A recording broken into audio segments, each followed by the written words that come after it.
Salut les petits poulets, ici Jérémy Delattre. Aujourd'hui, je vais répondre à un commentaire d'un abonné qui m'a demandé voilà pourquoi j'avais choisi la Turquie, pourquoi je vivais en Turquie.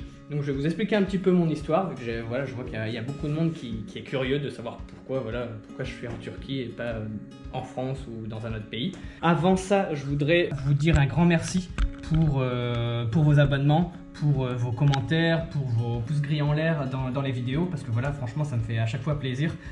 Ça fait un petit peu plus de 2 mois que je fais des vidéos. Donc comme je vous ai dit, je fais une vidéo par semaine. Je suis à peu près à 8-10 vidéos depuis un petit peu plus de 2 mois.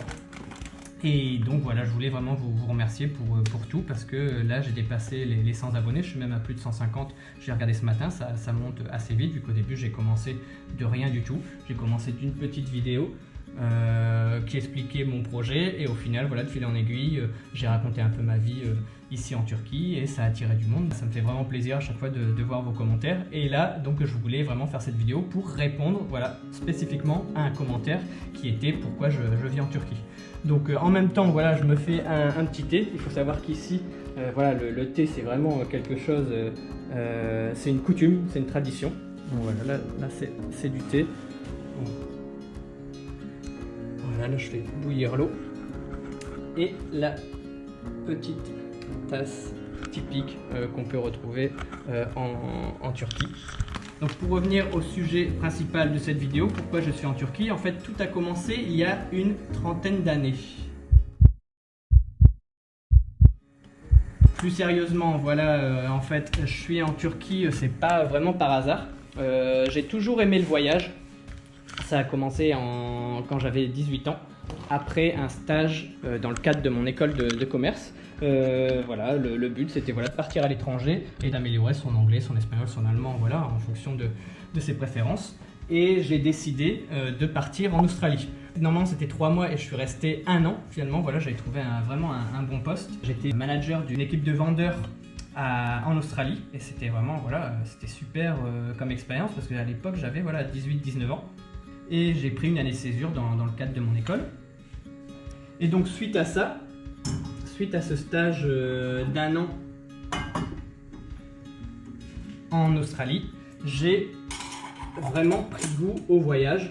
Quand on reste tout le temps dans un même endroit, on ne réalise pas qu'il y a plein de choses magnifiques autour. Je me suis dit, voilà, le monde ne se limite pas à seulement le Nord-Pas-de-Calais. Donc j'ai vraiment eu ce goût pour le voyage après ce voyage. Je suis resté 1 an en France. Faute de moyens financiers, j'ai trouvé un boulot à Decathlon. J'ai bossé quelques mois, 6 ou 8 mois, je ne sais plus trop.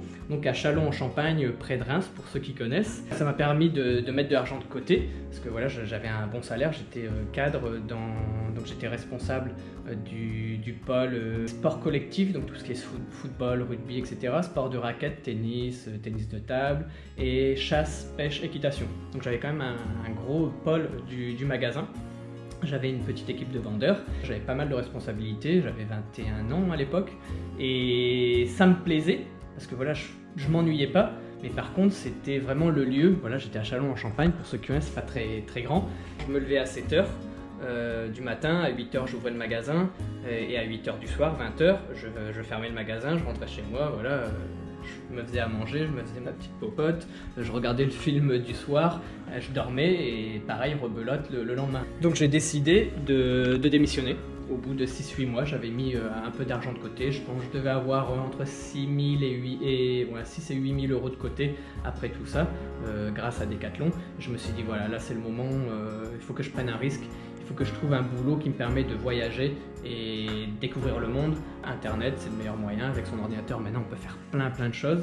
Et j'avais entendu parler des gens qui gagnaient leur vie avec un blog. Donc je me suis penché un peu sur la question et je me suis lancé dans le blogging à la base, et c'est ce qui m'a permis fin 2011 début 2012 de partir. Je me souviens avoir laissé un message sur Facebook à l'époque, et donc c'est un ami qui m'a répondu, un ami qui était aussi en école de commerce avec moi, et qui m'a dit: ah écoute Jérémy, moi je suis en Turquie, si tu veux tu peux venir.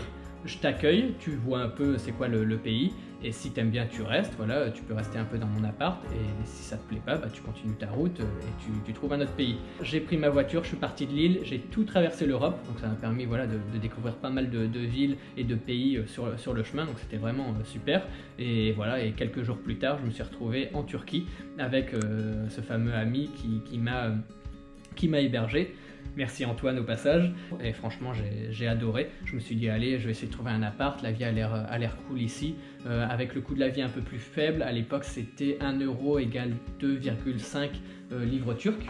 Et là il faut savoir que voilà, après la crise qu'il y a eu en Turquie, maintenant 1 euro c'est égal à 6 là en ce moment, au moment où je vous parle, donc on est fin novembre 2018, voilà, donc il y a vraiment eu en 5-6 ans une crise assez importante. Et donc je suis resté, j'ai trouvé un appart, je suis resté quelques mois, après j'ai fait le chemin inverse, j'ai tout retraversé l'Europe aussi en voiture. Et donc c'est vraiment ça qui m'a donné le goût de la Turquie, à la base. Et au final je me suis dit allez maintenant je veux essayer de découvrir un petit peu plus loin que l'Europe. Donc je me suis dit allez, autant aller, je sais plus c'était en Amérique latine où je suis allé. Je suis allé en Colombie, je suis resté quelques mois parce que ça m'a vraiment bien plu, j'y suis allé plusieurs fois. Donc j'ai eu l'occasion d'aller au Brésil comme j'étais en Colombie, au Pérou, au Costa Rica. Après je suis allé aux États-Unis, 3-4 mois. Après je suis allé aussi en Afrique, Vietnam, etc. Et voilà, avec tous les pays que j'ai pu faire, en pesant le pour et le contre. Donc la montée est quasiment terminée. Après tout ça, j'ai pesé le pour et le contre. Et c'était vraiment la Turquie qui me semblait le pays en fait le plus adéquat, parce qu'en fait c'est pas loin de la France, donc pour tout ce qui est de ma famille, c'est pas cher, c'est à 2h30, 3h de vol, donc c'est quand même raisonnable, les prix sont quand même assez raisonnables également. Au final en Colombie je suis resté quand même entre 6 et 8 mois, donc je suis quand même resté longtemps, et il n'y a personne qui est venu me rendre visite en Colombie parce que c'est cher, c'est loin, il y a le décalage horaire, et donc c'est pas à la portée de tout le monde. Donc voilà, donc en pesant le pour et le contre, la situation géographique, c'est pas loin de la France, c'est au milieu de tout. Franchement la Turquie c'est quand même un carrefour au niveau géographique, donc on est près de l'Afrique, près du Moyen-Orient, près de l'Asie, et on a accès à l'Europe vraiment hyper facilement, donc c'est vraiment un emplacement vraiment idéal. Le cadre est agréable, il fait, voilà, il y a quand même le temps qui est meilleur qu'en France, on va pas se le cacher non plus, donc c'est agréable. Donc voilà, je vis en Turquie pour tout ça, pour les gens, pour la proximité avec la France, qui permet voilà, à ma famille et à mes amis de venir me rendre visite, pour le climat, pour, voilà, je ne vais pas vous mentir aussi, hein, je gagne ma vie sur internet, je gagne des euros parce que la plupart de mes clients voilà, sont français ou en tout cas francophones, et donc je suis payé en euros. Et ici, comme je vous l'ai dit en début de vidéo, 1 euro égale 6 livres turcs, et il faut savoir qu'en Turquie, par exemple, je prends l'exemple d'un McDo, un McDo ici c'est 12 liras. En France, c'est à peu près 12 euros pour, voilà, on va prendre un menu Big Mac, Maxi, Best-of, avec grosse boisson, tout gros, c'est à peu près voilà, 9-10 euros, je pense. Ici, c'est 11-12 liras. Donc, c'est à peu près équivalent, mais si on fait la conversion en euros, moi, ça me coûte 2 euros, et vous, c'est 10 euros en France. Donc, voilà, donc avec des euros ici, on a un plus gros pouvoir d'achat. Je peux me permettre d'acheter beaucoup plus de choses. Ma vie est beaucoup plus agréable. Ici, je dois pas me limiter, je compte pas. Voilà, quand je vais faire mes courses, je compte pas. Je sais que dans tous les cas, ça me coûtera beaucoup moins cher qu'en France. Donc, je sais que voilà, en vivant ici, j'ai une meilleure vie. Je gagne pas 10 000 euros par mois. Voilà, je gagne comme la plupart des Français, je pense. Et ça me permet de vivre très confortablement ici. Mes plus grosses dépenses, et ça, c'est mon loyer et mes billets d'avion. Et après, avec le reste, voilà, ça me suffit largement. Je peux mettre un peu de côté tous les mois. Donc c'est un tout en fait. Franchement, la Turquie, je vous le recommande fortement. Là, on est fin novembre 2018. Tout se passe bien, ça fait plus de 2 ans que je suis là. Au niveau politique, économique, c'est pas le pays le plus stable du monde, mais voilà, c'est pas le pire non plus. On n'est pas dans un pays du tiers-monde, c'est un pays développé. Je vous le recommande fortement.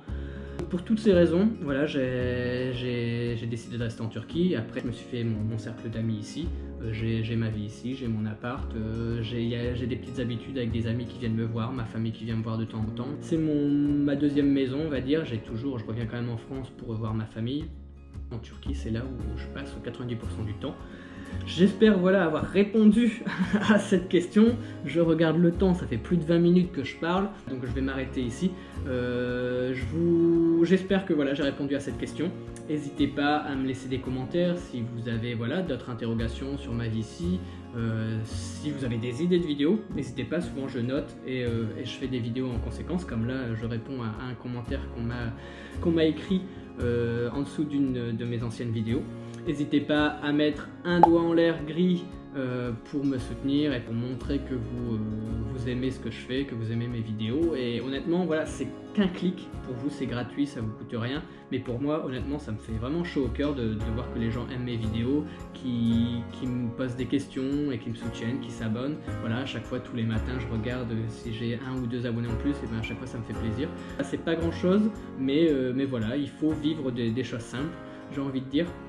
Donc j'espère que ce que je fais vous plaît. N'hésitez pas à écrire un commentaire, à aimer la vidéo, à vous abonner si ce n'est pas déjà fait. Et je vous dis à bientôt pour la prochaine vidéo. Tchuss les poulets!